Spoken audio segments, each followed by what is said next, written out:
Bonsoir à toutes et à tous et bienvenue sur 8 Mont Blanc, c'est l'heure du journal de la rédaction. Nous sommes le mercredi 5 juin 2019. Voici les titres que nous allons développer ce soir.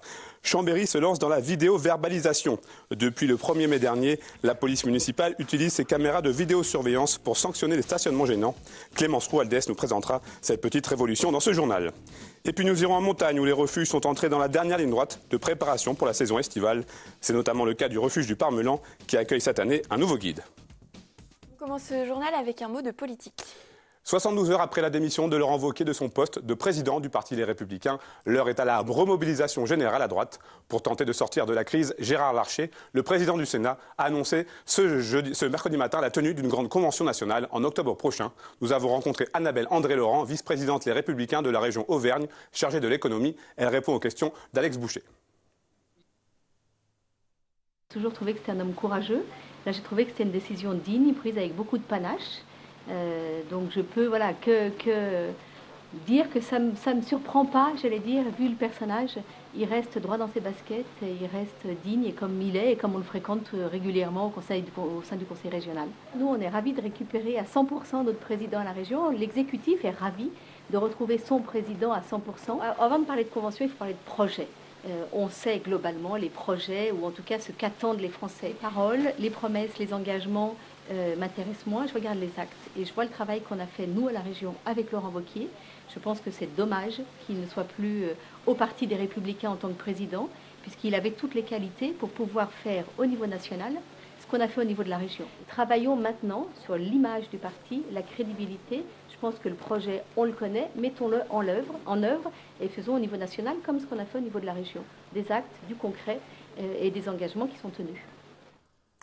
Chambéry innove pour lutter contre l'incivilité. Si vous habitez à Chambéry et que vous recevez un PV dans votre boîte aux lettres, il vient peut-être du nouveau système de caméras de vidéosurveillance. Depuis le 1er mai, la commune savoyarde utilise la vidéo-verbalisation pour sanctionner les stationnements gênants. Reportage de Clémence Roualdès. Elles font partie de notre paysage urbain, les caméras de vidéosurveillance. Depuis le 1er mai, la commune de Chambéry a mis en place la vidéo-verbalisation dans 3 zones, le Faubourg Montmélian, la gare et Chambéry-le-Haut. Le but, lutter contre les stationnements gênants, une surveillance qui n'est pas de l'avis de tous. Mettre des amendes pour rien, voilà quoi, c'est pas très grave quoi, c'est que des places, je sais pas moi. C'est honteux, franchement c'est honteux. Je trouve que c'est dommage, parce qu'on vient poser une personne à la gare et être verbalisé pour 2 minutes d'attente, je trouve ça vraiment dommage. On est dans une société qui est, on va dire, un peu fliquée, hein, c'est quand même 1984, on y est quand même, hein, donc ça ne me choque pas plus que ça, qui est la vidéosurveillance. Les 63 caméras de la ville sont pilotées depuis le CSU, le centre de supervision urbain du commissariat. C'est ici que la vidéo-verbalisation est réalisée. Pour Pierre Pérez, élu à la mairie, il n'y avait pas d'autre solution. Devant la gare, à titre d'exemple, quand un train de Paris arrive, c'est tout bloqué. Même les services de secours ne peuvent pas passer, ni les pompiers, ni les bus. Et on était face à un véritable blocage. On a tout essayé, mettre des agents en permanence sur place. Il aurait fallu les laisser jour et nuit, ce qui n'est pas possible. Donc nous avons mis en place cette vidéo-verbalisation parce qu'on n'avait pas d'autre solution. L'objectif n'est pas de faire de l'argent, c'est de permettre un passage normal devant la gare pour tous les services de secours et pour les bus. Quand on peut, on prend 2 photos à 2 minutes d'écart, à certains endroits un petit peu moins. Et puis ensuite, s'il y a une contestation, nous on a les photos, on les envoie à l'officier du ministère public et on règle le problème comme ça. Si les gens veulent contester, ils sont libres, mais nous on a les preuves. Chaque année, une douzaine de caméras est installée dans la ville aux frais de la mairie. Un outil qui a pris place progressivement dans le quotidien des agents de police. En 2014, il n'y avait pratiquement rien. Il y avait des caméras avec un système passif, qu'on appelle passif, de relecture uniquement des situations qui pouvaient être captées sur les images. Mais depuis donc 1 an et demi, l'activation du CSU nous a fait passer sur de la vidéoprotection active, qui nous permet effectivement en temps réel de pouvoir gérer les situations et intervenir soit au niveau de la police municipale, soit au niveau de la police nationale. Si la vidéo-verbalisation ne nécessite pas la présence des policiers sur zone, son utilisation ne devrait pas s'étendre au-delà de la verbalisation des véhicules en stationnement gênant. Et nous restons à Chambéry. Une centaine de personnes a marché pour la tolérance ce mercredi après-midi à Chambéry, depuis l'hôtel de ville jusqu'au Carré Curial. Objectif de cette mobilisation, appelé à lutter contre les discriminations comme le handicap, le sexisme, le racisme ou encore l'homophobie. Nawal Youssouf, organisatrice de l'événement, a souhaité insister sur le harcèlement scolaire. On écoute quelques réactions recueillies sur place par Inès Guillaumeau.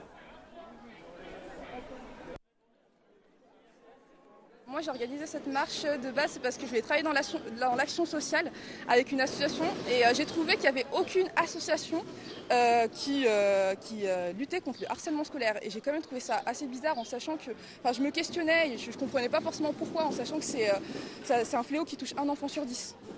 Clairement, et je ne comprenais pas pourquoi en fait il n'y avait pas une association qui luttait et qui aidait en fait ces personnes-là qui sont victimes de harcèlement. J'ai été sujet de discrimination au sujet de ma peau, en quelque sorte, à faible degré, pas forcément à un degré répétitif et quotidien, mais c'est vrai que je me mets aussi à leur place. Et je comprends aussi, j'essaie de mettre à leur place et avoir de l'empathie aussi. Et je dirais, moi, il y a aussi quelque chose qui tient beaucoup à cœur de Nawal, c'est une forme particulière d'intolérance qui existe dans nos écoles, c'est le harcèlement scolaire. Et là, on a un rôle, nous, la ville, puisque la ville a la responsabilité, pas de l'enseignement, mais les écoles, les bâtiments, les choses comme ça sont de sa responsabilité, des écoles maternelles et des écoles primaires. Et là, on a un rôle de veilleur pour que le harcèlement scolaire disparaisse. Une décharge à ciel ouvert à Annecy. Depuis de nombreuses années, les riverains du hameau de Vauvray sont envahis par les déchets. Une situation inadmissible puisqu'une déchetterie intercommunale est située à quelques kilomètres au pied du Semnoz. La commune nouvelle d'Annecy a donc lancé une opération drastique de nettoyage. Les opérations de déblaiement ont commencé ce mercredi matin. Camille Rivollet. Si d'habitude, le hameau de Vauvray est plutôt calme, ce matin-là, c'est un défilé de bennes à ordures et de tractopelles. Des frigos, des pneus, il y a même des carcasses de voitures. Les ordures s'accumulent ici depuis de nombreuses années. La commune nettoie régulièrement, mais cette fois, le déblaiement est beaucoup plus poussé. On appelle ça une opération un peu commando, de grande ampleur. On était déjà venu un petit peu la propreté urbaine, les espaces verts, par demi-journée, des choses comme ça, des opérations un peu ponctuelles. Mais là, c'est une opération vraiment ciblée sur 3 journées pour vraiment faire du grand nettoyage, quoi.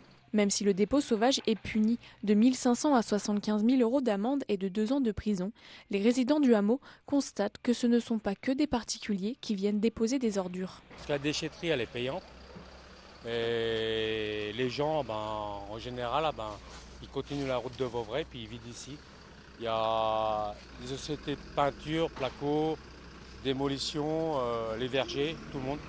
La situation environnementale du lieu est devenue critique. La masse des déchets s'accumule en contrebas, au même endroit qu'un ruisseau qui s'écoule. Il y a toutes sortes de déchets plastiques, il y a des bidons d'huile, donc il y a une pollution qui malheureusement aussi est présente, et notamment avec l'Isernon dessous. Donc il faut vraiment qu'on agisse et qu'on enlève tout ça pour limiter cela.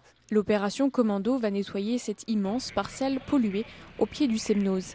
Les riverains ont une seule crainte, que les mauvaises habitudes persistent. On veut mettre en place des dispositifs justement pour éviter et empêcher au maximum de revenir, entre guillemets, de refaire des opérations parce que c'est régulier, c'est fréquent au fur et à mesure des années. Donc là après, on est en train de regarder un petit peu les dispositifs, des enrochements, de faire des tranchées, des choses comme ça, des choses un peu en dur qui empêcheraient aux personnes de pouvoir mettre des déchets sur cette parcelle. En quelques heures seulement, une dizaine de camions a déjà évacué de nombreuses tonnes d'ordures. Les bouteilles de gaz, grosses ferrailles et pneus sont séparées pour être triées. Quant au reste des ordures, elles sont emmenées à la déchetterie. L'opération va durer 3 jours. Nous partons en montagne. À l'aube de la saison estivale, les refuges de montagne se préparent à ouvrir leurs portes aux montagnards et aux randonneurs. À quelques jours du lancement officiel de la saison, le refuge du Parmelan ne déroge pas à la règle. Philippe, le nouveau gardien, a pris possession des lieux et fignole les derniers détails. Un travail essentiel pour démarrer dans les meilleures conditions possibles. Emmanuel Jaude l'a rencontré. À 1825 mètres d'altitude, le refuge Camille Dunant dit le refuge du Parmelan. Dès le 14 juin prochain, il accueillera des dizaines de personnes chaque jour. Mais d'ici là, le travail n'arrête pas. On a tout préparé, on a refait toute la cuisine, on a tout remis en état, on a tout nettoyé. remis les plans de travail, réorganisé la cuisine telle que ça nous convenait, mis la friteuse pour les beignets de pommes de terre. C'est la première fois que Philippe est gardien de refuge. Une expérience de vie unique qui n'est pas sans aller avec une certaine appréhension. Non, maintenant, il y a la pression qui retombe, mais la préparation est très compliquée. La mise en place avant le démarrage est très compliquée. Maintenant qu'il y a eu les héliportages, que 90% des choses sont là, que l'équipe est formée, que l'équipe a pris connaissance du refuge, maintenant ça va. Il faut tout essayer, et puis il faut surtout faire ce dont on a envie de faire dans sa vie, c'est le plus important.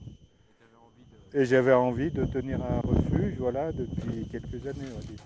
Car pour satisfaire toutes les envies et demandes des randonneurs, une certaine anticipation est nécessaire. Des boissons et de la nourriture bien sûr, et une part d'humour sont vraisemblablement les clés pour réussir une saison en altitude. Au niveau quantitatif, c'est le pif. Tu essaies d'anticiper et puis d'en prévoir un peu plus pour le démarrage de la saison. Tu sais que ça va passer dans la saison de toute façon, donc il n'y en a pas beaucoup là.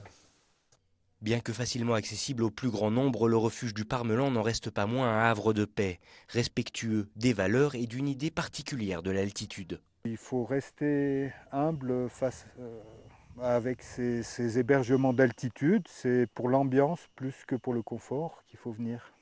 L'ambiance, c'est même pas moi qui la crée, c'est le paysage qui l'a créé.